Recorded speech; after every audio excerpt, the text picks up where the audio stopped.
Hello everyone and welcome to yet another Readathon wrap-up. I still have 2 or 3 of these more to film, but I'm trying to keep these quick. So this one was Battle of the Girl Bands, and this one is a team-based readathon.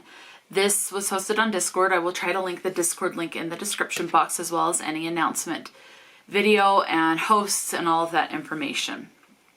So this one, I chose to be on Team Spice Girls. This is the group that, out of all the ones that were picked, girl bands that were picked, I didn't really listen to any of them much, except for like a song here or there. But out of the ones for the groups that were going on for this particular round for Battle of the Girl Bands, Spice Girls is the one that I enjoyed most of the music from, that I ended up listening to, which was very little of their music, but out of all the songs, they were, out of these bands and all the songs I've listened to for these bands, this one was my favorite. So this is the one I chose to participate in. So there were a total of 10 prompts, and let's go ahead and just delve right on in. Prompt number 1, it was to read a book that has a sport.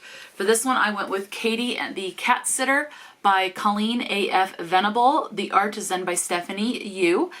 This one is a middle grade graphic novel. Katie helps cat sit with this tenant that lives in her apartment complex.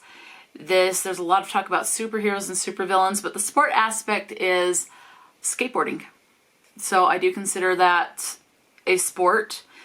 I wanted to learn how to skateboard when I was little, but I was told, no, it's too dangerous. So yeah, but I really wanted to, to learn how to skateboard. Now I'm like afraid to, because now that I'm 40 and I already have a lot of arthritis in my body, I'm afraid that if I fall, I'll break a hip type of a situation and regret it. So I'm not, skateboarding it's just not for me now. Anyway, I ended up giving this one 5 stars, 209 pages. Again, the sport aspect is skateboarding. Prompt number 2 was to read a horror book. For this one, I did an ebook called The Fire on Memory Lane. This was written by Felix I.D. Dimaro. I gave this one 4 stars. It was 129 pages. It is classified as a horror on Goodreads. I personally did not see the horror aspect, but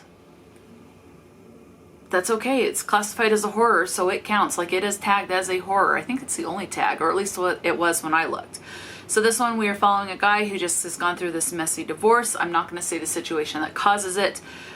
He starts hearing these ads where he can get this vial of serum that he can ingest so that he can physically relive certain positive memories from his past. And it just cycles and keeps going through these memories that he wants to relive, and things like that. So a lot of talk of suicide and suicidal ideation in this book. So again, that one was a 4 star at 129 pages. So prompt number 3 was to read a book from an author from the UK. For this one, I did Hard Times, which is a classic written by Charles Dickens. I do find I am enjoying Charles Dickens' writing. And so far, out of the like 2 or 3, I think there's 3 books I've read by Charles Dickens so far. My least favorite of the 2 or 3 that I've read has been The Christmas Story, or Christmas Carol. Hard Times, I gave this one 4 stars, was 326 pages, and I really enjoyed this one. It takes place a long time ago. Boys go to school more than girls, and the adults, they don't want you to think outside the box or have any creative thinking. They want you to have very much black and white thinking. You have the adults start to regret certain decisions that they made involving the kids, and nothing like really bad. Nothing, you know, I mean, you get it. If you read it, you'll kind of understand what I'm hinting at, but nothing bad, sexually bad, okay? So I need to reread it. With classics, I can get kind of, with some classics, as much as I enjoy them, sometimes I can get a very basic surface level, like skimming of the water type of an understanding, but I definitely will want to reread this to get more of a bit more in-depth understanding. So that's the biggest takeaway I got from this first reread. From this first read. It wasn't a reread, I want to reread it. Prompt number 4 was to read a highly anticipated book.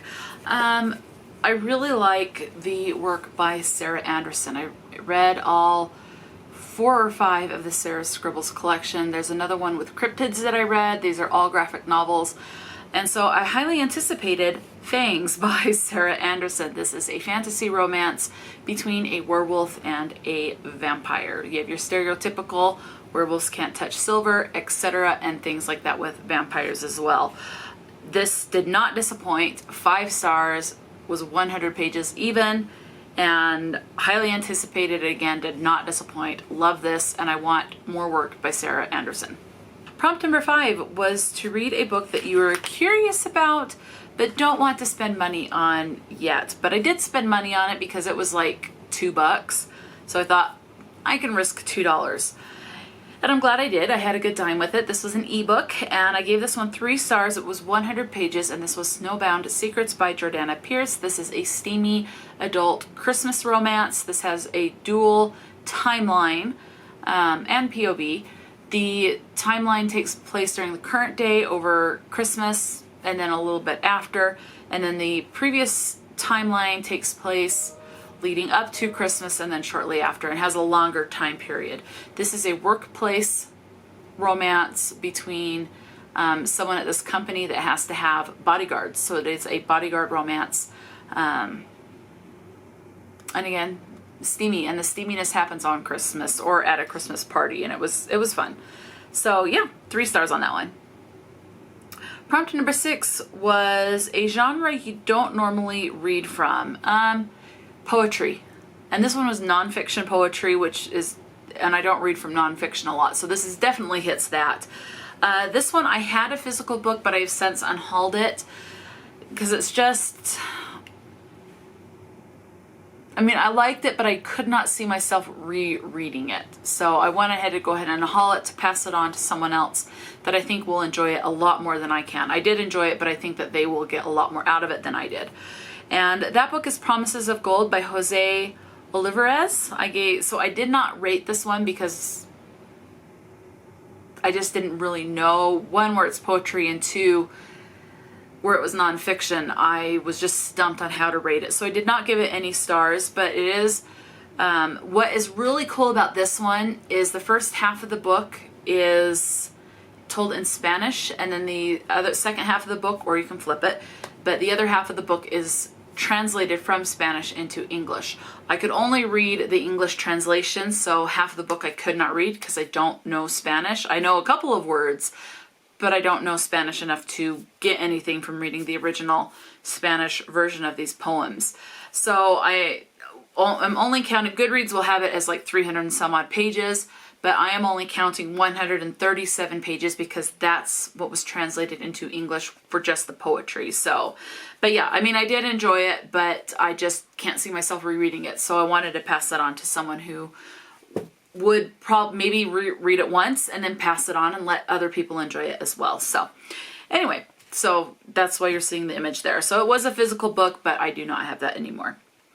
Prompt number 7 was to read a book by a BIPOC, so Black, Indigenous, Person of Color, or by an LGBTQIA+ author. And unfortunately, I did not get to this one. Well, I kind of did, but the Black author on this one I used for a different prompt, which is this next prompt, which is to read a book that starts with the letter S. I read the classic Sula by Toni Morrison, who is a Black author. So, I mean, it could have worked for the other one, but I wanted to use it for title that starts with S. So 3 stars, 174 pages. Again, this is another one where this is about life for a community of Black individuals from the 1920s, mostly in the 1920s, and then through the 1950s, or to the 1950s. So mostly in the 1920s, so you're seeing about the racism from Black individuals' POV, what it's like to have lack of health care and other things like that, mental health care. There is talk of suicide, and you learn about how, at least in this book, Suicide Awareness Month, or whatever it is, came about, month or week, I think it's month, isn't it? So about how it came about in this one. I did listen to the audiobook along with this one, and it is narrated by Toni Morrison herself. So that was really cool. This is one I can definitely see rereading several times and learning a lot more from and getting more of a deeper, enriching understanding upon each reread. So I do look forward to rereading this one in the future. So again, as of right now, it's a 3-star at 174 pages. Prompt number 9 is to read a book that has either say, forever, stop, life, or life in the title. So one of those 4 words. Again, say, forever, stop, or life. And for this one, I have life, and that is Recipe for a Charmed Life. I gave this one 4 stars, 362 pages. This is a sweet contemporary romance with magical realism. Georgia May, currently at the start of the book, like the first 8 chapters, lives in Paris. She wants to become this famous chef at this world-renowned restaurant. She's lost a bit of her spark, and so she goes to Washington to try to find her spark, as well as rekindle a relationship from a mother that she felt abandoned her, and you find out the situation there. So she tries to rebuild any sort of a mother-daughter relationship.